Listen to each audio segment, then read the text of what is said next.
안녕하세요, 김흥빈입니다. 오징어 게임 시즌2가 공개됐어요. 전편과 마찬가지로 이 K놀이 열풍을 일으키고 있다는데요. 특히 공기놀이가 해외에서 큰 관심을 받고 있다고 합니다.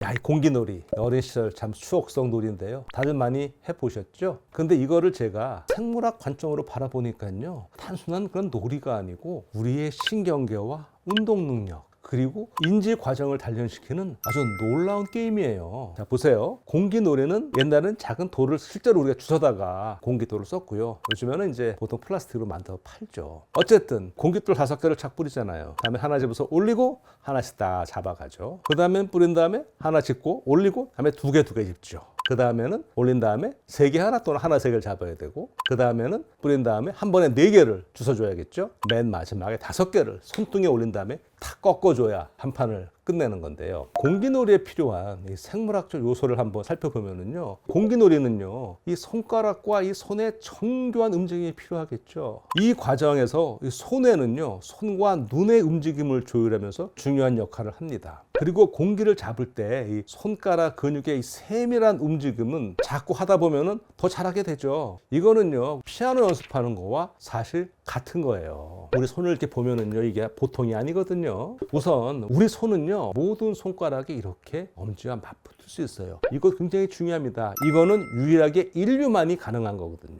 그 다음에 우리 손에 뼈가 몇 개 있는지 아십니까? 무려 한 손에 27개가 있어요. 양손을 합치면 54개인데요. 인체 전체 뼈가 206개니까 전체 뼈의 4분의 1이 넘는 뼈가 양손을 이루고 있습니다. 그리고 거기에 정교한 신경망이 뻗어 있어서요, 굉장히 민감하죠. 공깃돌을 위로 올려서 이걸 떨어지기 전에 이 돌을 잡아야 되잖아요. 빠른 반응 속도가 필수입니다. 보면서, 즉 시각적 정보가 눈에서 뇌로 전달되고, 뇌에서 처리된 정보가 다시 근육으로 명령이 내려서 즉각 반응을 해야 되잖아요. 이 반응 속도는 나이, 숙련도 정도, 이 뇌 건강, 신경계 건강에 따라 차이가 나겠죠. 그럼 우리 여기서 잠시 뇌 공부를 한번 해보겠습니다. 우리 뇌는 좌우 2개의 방구로 되어 있는 건 다 아시죠? 이 두 방구는 뇌들보로 서로 연결되어 있습니다. 대뇌에서 돌출된 부분을 우리가 이랑이라고 하고, 주름져 안으로 들어간 부분을 고랑이라고 하는데요. 이들 모양에 따라서 전두엽, 측두엽, 두정엽, 후두엽으로 나눌 수 있습니다. 이 공기놀이를 하려면요, 지금 진행 중인 단계와 다음 단계에서 수행할 동작을 잘 기억해야겠죠. 예를 들어서 돌의 배치를 딱 보고 어떤 순서로 잡을 것인지 딱 결정을 해야 된단 말이에요. 이때 전두엽의 기능이 굉장히 중요합니다. 또 공깃돌의 위치를 정확히 파악하고 그 움직임을 따라가는 과정에서는 두정엽이 중요한 역할을 합니다. 두정엽은 뇌의 중앙에 위치한 부분인데요. 앞쪽에 전두엽과 뒤쪽 후두엽 사이에 있습니다. 주로 우리가 주변 세계를 이해하고 감각 정보를 처리하는데, 그래서 신체를 공간적으로 인식하는데 중요한 역할을 하고 있죠.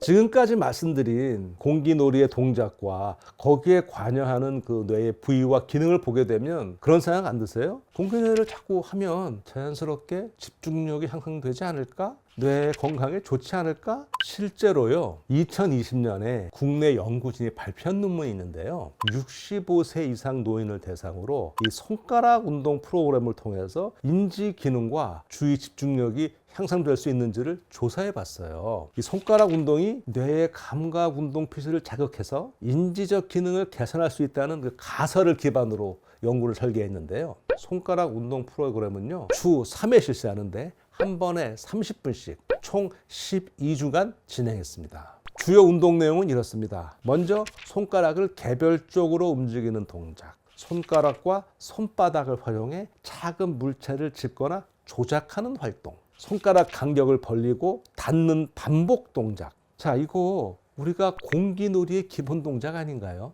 그러면 인지 능력을 어떻게 평가하느냐? KMMS라는 한국판 간이 정신상태 검사를 사용했고요. 주의 집중력 테스트는요, 간단한 계산 그리고 간단한 주의 집중 과제를 주고 실행을 했답니다. 그 결과요, KMMS의 총점이 유의미하게 상승했대요. 그리고 언어 기억, 시공간 구성 능력 등도 향상되었대요. 산술 계산, 계산 정확도와 속도도 좋아졌고요. 계산 틀리는 게 현저히 감소했답니다. 이 노년기에 들어서 나이가 들수록 뇌 기능과 손이 협업하는 능력이 점점 떨어집니다. 이건 어쩔 수가 없습니다. 그럼 이렇게 되면 신체적 그리고 인지적 능력이 저하되면서 일상생활의 삶의 질이 떨어질 수밖에 없죠. 이 연구는요, 손가락 운동이 노인의 인지 능력과 주의 집중력을 효과적으로 개선할 수 있음을 보여줍니다. 이는 손가락 운동이 감각 운동 필수를 자극하고 뇌의 전반적인 활동성을 증가하는데 이바지했기 때문이라고 보이거든요. 그렇다면 공기놀이와 같은 손가락을 활용한 전통놀이도 이 손가락 운동 프로그램과 유사한 효과를 가져올 수 있지 않을까, 그런 생각이 들었어요. 특히 반복적인 손동작과 눈과 손의 이 협동이 요구되는 공기놀이는요, 비단 노인뿐만 아니라 모든 연령층의 뇌 건강 유지에 도움이 될 것 같습니다.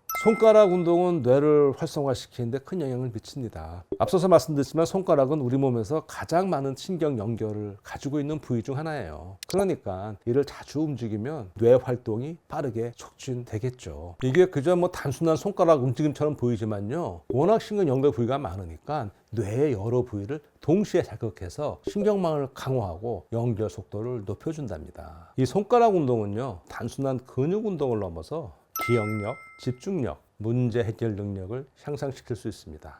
상당히 복잡하잖아요. 공기놀이 같은 거 하게 되면은 이런 복잡한 동작을 통해서 전두엽과 도정엽 같은 인지 기능 영역이 자극을 받아서 하루에 한 5분만 운동을 해도 인지 능력 테스트에서 15% 이상의 향상이 관찰되었답니다. 그리고요, 이 손가락 운동은 스트레스 완화에도 효과가 있대요. 이 손가락 움직임이 혈류를 촉진하고 스트레스 호르몬인 코르티솔 수치를 낮춰서요, 스트레스 지수를 상당히 감소시킬 수 있답니다. 스트레스가 줄어들면 집중력과 창의력이 함께 높아지는 긍정적인 효과도 나타나겠죠. 자, 그렇다면요, 이 손가락 운동이 되게 좋은 거네요. 하루 5분만 투자하면 된다는데 각자 취미와 취향에 따라서 피아노를 치든지 손가락 스트레칭을 하든지 숫자를 써본다든지 그림을 그려본다든지 아니면은 공기를 해본다든지 꾸준히 실천하면 두뇌 건강에 상당히 좋을 것 같습니다.